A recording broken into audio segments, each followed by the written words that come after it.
Bare essentials, the extra bits that don't fit. I might be talking about a manoeuvre. It might be making something. It might be a little bit more technical. All the extra bits that don't fit.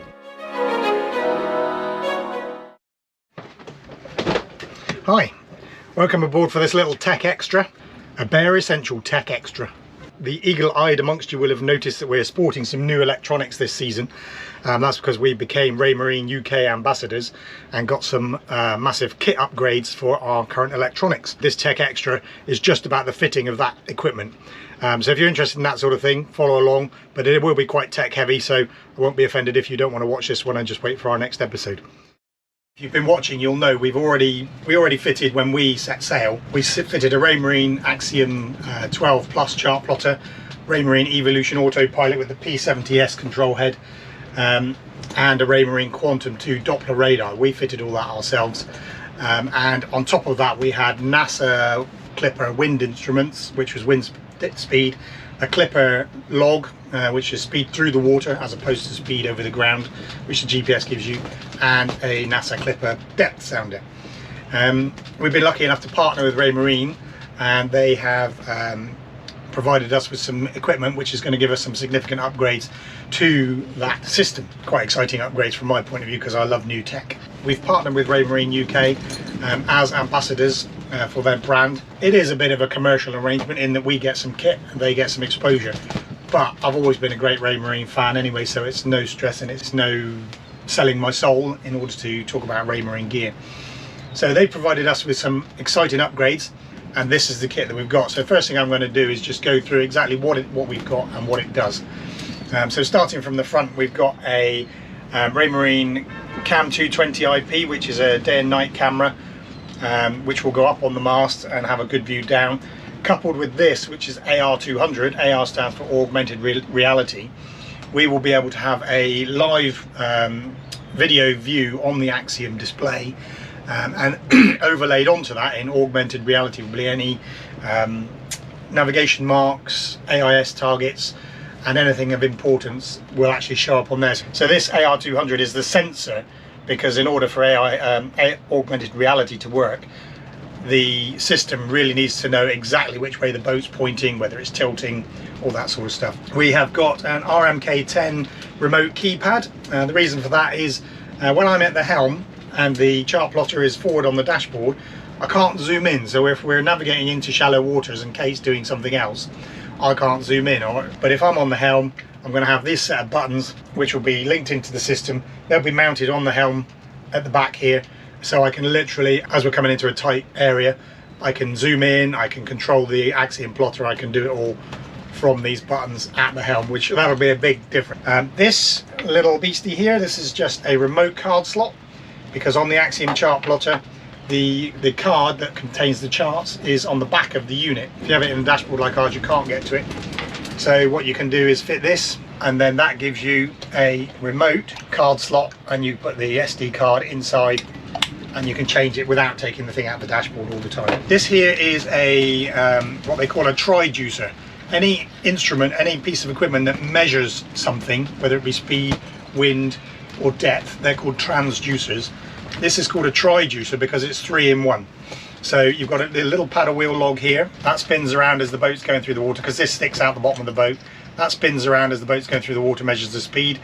In here you've got a depth sounder, so it will measure the depth, and also in there is a temperature gauge. So it's a triducer, depth, speed through the water and water temperature.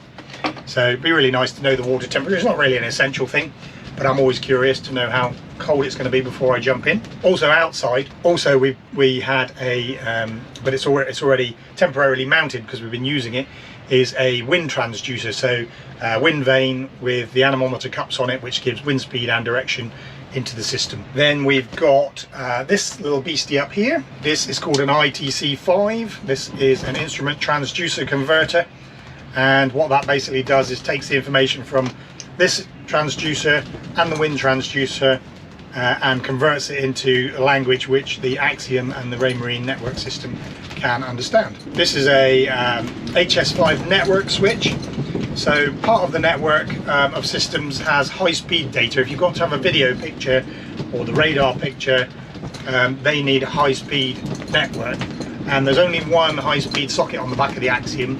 So in order to have more than one high-speed thing, so we'll have the radar and the camera, then you have this network switch, and then you can put up to 5 inputs in. This little bag of bits here that just looks like a cable, this is actually a converter, and that converts from the old-fashioned NMEA 0183 language to the Raymarine SeaTalk NG language, and that's for our radio. It's a ICOM radio, and so it doesn't speak the same language as Raymarine equipment, but that's a converter. That little kit there will translate between the Axiom plotter and the radio, so the radio will receive position from that. And then the most exciting bit for me are these 3 i70S displays.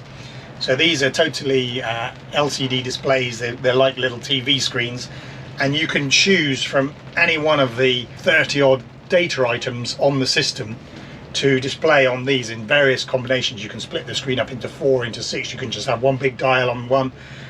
So for example, the 3 that we've got at the moment display 4 things for me. They've got wind speed, wind direction, depth and water speed. I could display all of those things on one of these. We've got 3 of those, so that's going to be really informative to have that much data on display. I can also then take the data from the screen of the Axiom. I can take all of that off the Axiom display to clear that up, so it's just purely a chart. And then we've just got lots and lots of cables and a big box full of cables so that we can wire it all up. So the next thing I'm going to do is I'm going to test fit all this stuff, so temporarily fit it, just make sure that it all works and whether I need any further cables. Before we get into the test fitting, just a quick chat about the various connections and networks that we're going to be using. So electronic systems on boats, they need to be able to talk to each other. They need to talk the same language, hopefully, or have some converters. So back in the beginning, there was an organization called NMEA, which is a National Marine Electronic Association, and way back when, I don't know what they actually started out with, but the earliest form of communication I knew about was NMEA 0183, and that's basically can be best described as the language that the electronics talk. If you connect 2 units together that speak NMEA 0183, they understand each other, and that was the standard back in the beginning. But then as systems developed, companies like Raymarine and others, NMEA 0183 wasn't sufficient. So they developed their own systems, and Raymarine started off with SeaTalk, and there was SeaTalk 1, there was SeaTalk HS and SeaTalk NG, which is what our system is mostly based on, is SeaTalk NG. Then on top of that there is Raynet, and there's another system called NMEA 2000. Now I believe NMEA 2000 and Raynet are basically the same, so interchangeable, which makes life a little bit easier for people who are buying new electronic equipment. Well, that's quite a gust. NMEA 0183 is just a bunch of wires with bare ends, and you connect them together on various colours. You have a talker and a listener. The talker sends out the data, the listener receives the data. So SeaTalk NG stands for Next Generation, I believe. Those are my personal favourites. They've got colour-coded terminal blocks and colour-coded wires that you just plug everything into the terminal blocks. So these blue coded wires, blue and black, but I'm just going to call them by the coding colour. So if it's blue and black, I'll call it blue. If it's white and black, I'll call it white. Saves words. So the blue ones are what's called the backbone. So they run from the back of the boat where the autopilot controller is, and that supplies all the power to the system. So all the power for the instruments pretty much comes through the backbone, and the data flows along that backbone. As you go along the backbone, then you have spurs, which are the white cables, and the spurs go off to individual bits of equipment. So the backbone basically runs all the way, the whole length of the system. So from the back of the boat where the brain is for the autopilot, right the way up to the furthest forward instrument. Then you have special coloured ones within SeaTalk NG. You've got a red cable, is just a power cable, so that's for putting power into something like the HS5, needs a separate power supply. And then the yellow one is a converter for NMEA 0183. Then you have the Raynet or NMEA 2000 cables that go straight into the HS5. And now the high-speed network is also called an Ethernet, which is a little bit beyond my full understanding what an Ethernet is. But it's very similar to your computer network in your house. And back in the day when Ethernet first came along, or early days, I don't know when it first came along, you had these connectors called RJ45s, and you'll probably have seen them when you're plugging your telephone into its socket. That's an RJ45 connector. So on this particular cable we've got a Raynet connector and a RJ45 connector.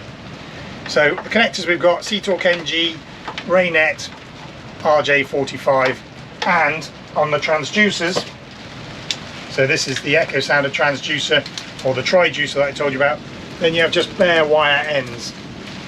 So that's the other type of connector, is bare wires. Yeah, so as we go through we'll be talking about the various connectors and so when we're installing the units. So first thing I'm going to do, because we want the wind instrument semi-permanent, it's not permanent, but until I can get up the mast, which is going to be a week or so, the wind transducer will stay on the A-frame, but I want to run the wires down through because the ITC5 and the HS5 both want to be down here behind the dashboard, because that's where all the electronics are going to be based. So there's going to be a bit of wires everywhere because this is only a test fit, and you probably just look like spaghetti junction, but we'll get it rigged up as we go.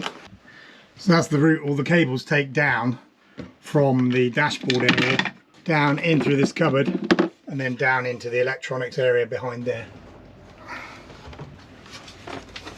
And this is the end of the wind instrument cable, which I've just very temporarily fed down from the dashboard, because it's not going to come this way, it's got to come down the mast. So this goes into the ITC5, and you can see there each cable is color coded. Red, grey is actually black for the screen, green, blue and yellow. So literally just connect those color cables exactly as it says on there. So red one on there, these are just normal crimp connectors. Red, black is the screen, green, blue and yellow. That's the transducer connectors for that one. And then the echo sounder transducer I can also connect to that. So because the echo sounder transducer is a multi-transducer, speed and temperature, then we have to split up the cables a little bit, because in here we've got depth is down on this blue line, speed and temperature up on this red line. We've got a clear diagram there of exactly how it connects, so we just quickly plug those in.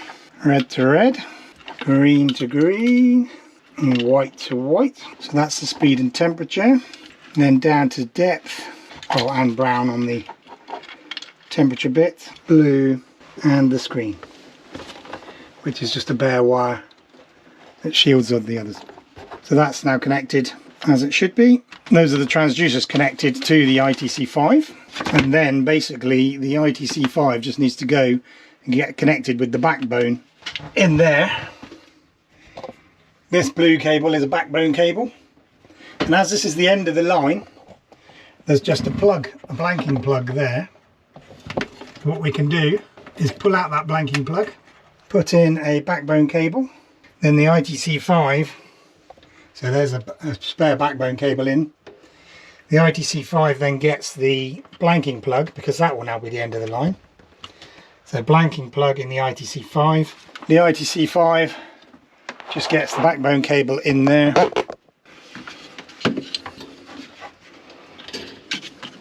So backbone cable there, so backbone coming through, as we said, through the spur socket there, out into the ITC5, and then a terminator in the ITC5. So now the backbone is complete, and that is actually ready to operate. And then to display any of that data, well, we could do it now just with the echo sounder, with the Axiom, but if we want to use the i70S displays, so what we then have to do is we have to get each one of these needs to be on a spurred connection. So that's one of the white wires, just goes straight into the back of the i70S and then into a socket on one of the spur connections. Currently, as you can see in here, we've only got one bank of terminals, and it's kind of full at the moment. So what we'll need to do again now is we'll need to put in a new terminal set like that, which is going to then have the 3 spurs straight off of it. So what we can do is anywhere there's a spur cable, such as in here, we can just pull out one, and just have to remember that the spur needs to be permanently connected. So onto that, so what we can do is onto this spur cable, sorry, it's not a spur, this is the backbone cable. So the backbone needs to be continuously looped to be properly made off. So we can plug that into there. That's going to give us 3 outlets, but we need to finish it off. So we need another spur cable here to go back to where that one came from in the first place. I keep calling it spur, I mean a backbone. So basically now the backbone comes out of here, through this and back in there, and now that gives us three spur sockets, one for each of the i70Ss. And from that we can connect 3 i70 displays, and actually they should just work just like that. So let's see if that does actually work. Okay, as far as I can see, we've got a correct loop. So all I need to do now is just power up the system. We don't even need the Axiom in at the moment, although obviously that won't display any GPS data. But it should power up, give us wind and any readouts from the echo sounder. So we will do that, see if it works.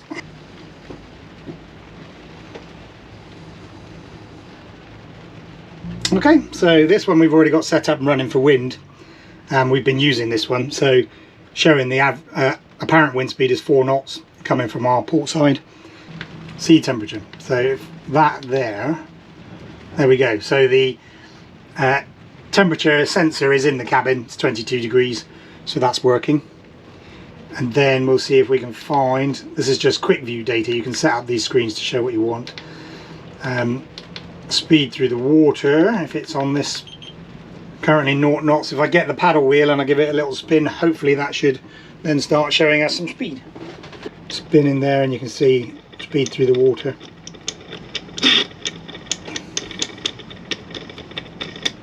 So that's kind of how simple it is to set up these displays. They're just plugged in, click and plug and play, boom, done.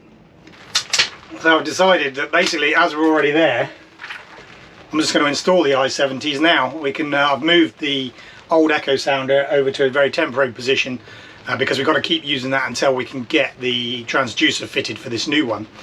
But yeah, so we're going to put in the i70s. So you just click off the surround, the bezel as it's called.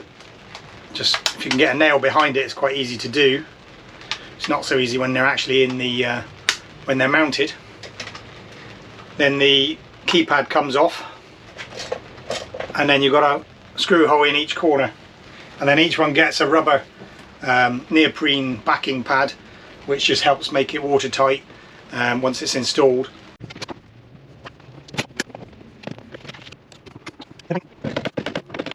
Okay, so I'm happy that they are pretty straight. So then we just put the keypads back on and snap on the bezels. They've got little bits at the top that just cover those screw holes, so you know which way round they go. And they literally click on. Let's make sure they're snapped on all the way round.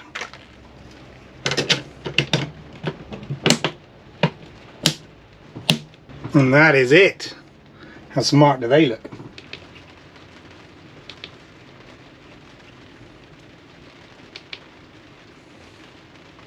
So there we go, it's all in. Had some problem with the echo sound. I was trying to make it work in a bucket. Clearly it doesn't work in a bucket, but I've strapped it over the side on a boat hook and it's working absolutely fine. So we have the plotter that's always been there. There's one display, it's currently showing the heading, and I think that's ground wind, 0 knots of boat speed and 14.5 meters depth, latitude, longitude, course over the ground, speed over the ground, and then this one is our wind. Going to change all of those, I'm sure, but there they are, up and running. So today, yesterday we did what I would call the low speed networking, and that's just the NMEA data for all the information that flows about the system. Today I'm going to try and test rig the high speed network. So from the camera we've got the RJ45 connector that I told you about, like the one that's in plug. So we have, and then we have, this cable is RJ45 to Raynet, but obviously RJ45 and RJ45 won't go together. But inside of here are 2 RJ45s and a totally waterproof connector, and that will go up somewhere on the mast. Now I don't want to drill a hole in the mast that big, so probably going to mount a box next to the camera. Camera's probably going under the spreader, probably going to mount a box under there. That will do that. So that'll be RJ45 to Raynet, and that's probably not long enough as a 10-meter cable. It's only just going to get to the bottom of the mast. Then I've got a 20-meter Raynet cable, so I need a Raynet to Raynet connector for that, which I don't know if I've ordered that bit, so I might still need that, but we can get it going just with this. The HS5 needs power, and so that we can just use this cable for. It plugs into the SeaTalk NG connector here, and then we're just steal, it says don't use the SeaTalk backbone for power, so I'll just steal a bit of power from the VHF for that. It only draws 600 milliamps, which is nothing, it's less than an amp, so the VHF supply will be alright for that, so we'll just clip into that for the temporary test. And then we've got the Raynet connector here, so this will hopefully plug into the back of this one and into the HS5. So that's what we're going to try and do today.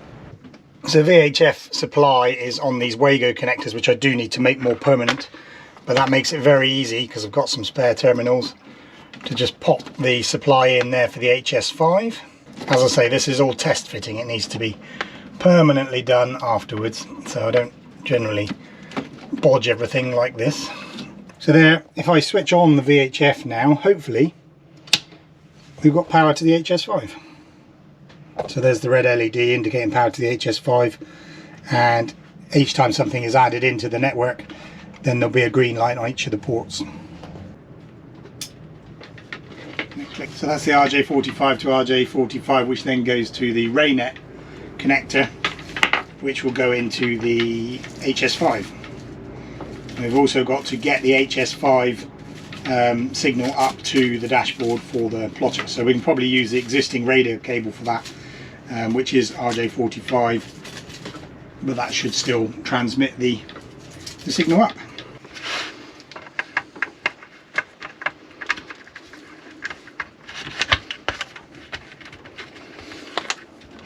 So that's the camera in. Now we need an RJ45 to Raynet, and then we can use the radar connection that we don't need right now to make that connection back again. So I'll just go and get one of them out of my box of bits. So this here is an RJ45 to RJ45 adapter, which then goes up to a Raynet connector, and that one goes on up to the plotter. So that now, that should be linking the plotter to the network, which has the camera on it, and then we need one more link for the remote control. So this is just a Raynet to Raynet. Pop that into one of the HS5 ports and into the back of the remote control, the remote keypad.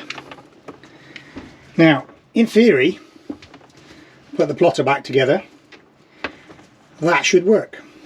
So I'm going to switch on the, I need to plug the plotter back in, so I plug the plotter back in, put that all together, and that should be as simple as it is. So I've provided power directly to the camera, and now it is working, as is the RMK10, the remote handset. So unfortunately there's an awful lot of sun on the screen at the moment, but there we are. There's a picture of the cabin roof. Okay, so I've also now connected in the AR200, which is the augmented reality sensor. So this is the AR200. So that's purely a SeaTalk NG connector straight into an empty port inside behind there, and then what that does is it projects images or navigation data onto the live picture.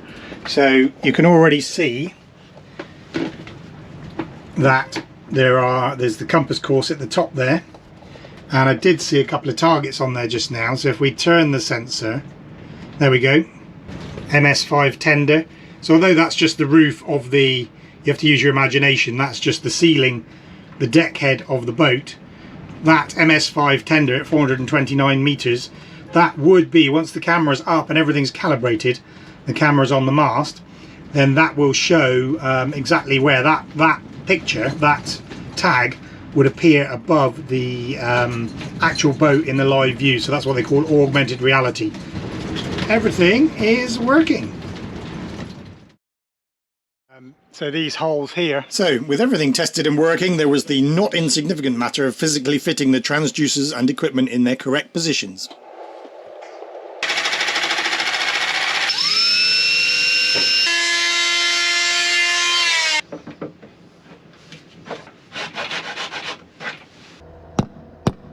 And don't forget to take the boat out of the water before doing the echo sounder transducer.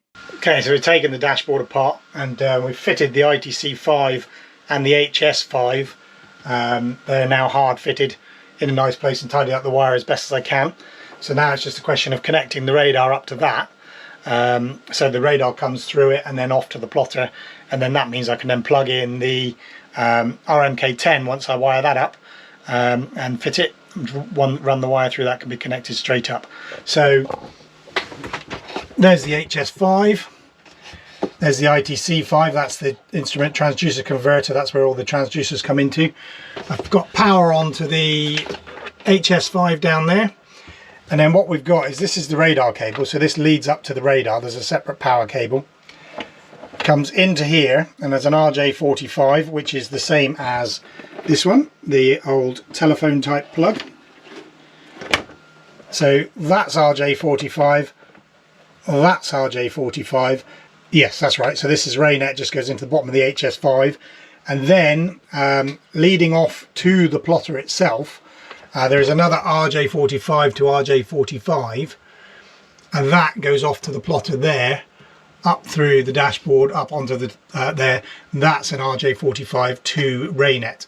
I could dispose of that if I had another Raynet to Raynet cable, but I don't think I've got one at the moment. So we'll stick with that, because at the time we only needed that one for the radar. So at the moment it's a little bit back and forth between the two systems, but I might get another Raynet to Raynet cable just to eliminate that one. But that will be RJ45 in there and clicked in, and then that comes out to the Raynet connector here, and then we just connect these two Raynet connectors into the HS5, and Bob's your uncle, it should all fire up and the radar should work, and there'll be spaces then in the HS5 for the RMK10 when I fit that shortly. So by just removing the HS5, it just makes it a lot easier to get the plugs in the owls. So that's off to the plotter, and this is in from the radar. Pop the HS5 back on its mounts. So now if I switch on the plotter and the radar instruments, and then power up the HS5, then we should get some green lights. There's 1, 2, so those two are the ones that are connected, the two flashing ones. That means they're passing data. Nothing else connected at the moment, so we've got red on the left there for power, 2 greens showing that there's data.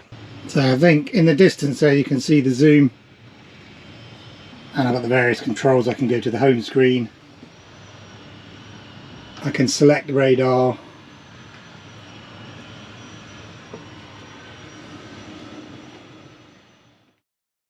so we've been using this equipment for a few months now, and it's fantastic equipment, but we've now settled into our display here, and we filmed recently, and we've settled into our display choices, and we filmed a little bit recently on a voyage to Volcano to show you exactly what we've chosen as our data displays.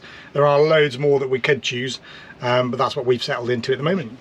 Now we've chosen, on this left hand one, we've got the apparent wind speed and apparent wind angle. We've got a bigger version of the apparent wind speed there because of our aging eyes. Then we've got the time there, which is always handy when we're doing the log. Central one, we've got the true wind angle and the true wind speed. The depth is not reading because it's way over 100 meters deep, and it only reads to about 100 meters. Sea temperature, because I need to know that before I jump in, whether I'm going to put a wetsuit on or not. And then on this one we've got a whole load of stuff. We've got the speed over the ground and the speed, so that's the actual GPS measured speed versus the paddle wheel measured. We've got course over the ground and our heading. Then we've got the pilot, so that's telling me what the autopilot is trying to steer to. And then we've also got velocity made good towards the waypoint. If you're not going straight towards the waypoint, it's your sort of relative progress towards it. And then if all that information is not enough for you, we've also got different pages. If I hit up on there, I get the maximum apparent wind speed. And then what I do use is a great big depth display. So when we're coming into an anchorage, I don't need the true wind anymore, but I do need a big depth display that I can see what's going on. And then on this one, we just use this for the log. So we press the up button, and then we get a latitude and longitude, our course over the ground and our speed over the ground. Certainly this information here, that's what we want for the log. So that's it, there it is. Join us soon for our next routine episode, where no doubt you'll see this equipment in action. And thank you very much for watching.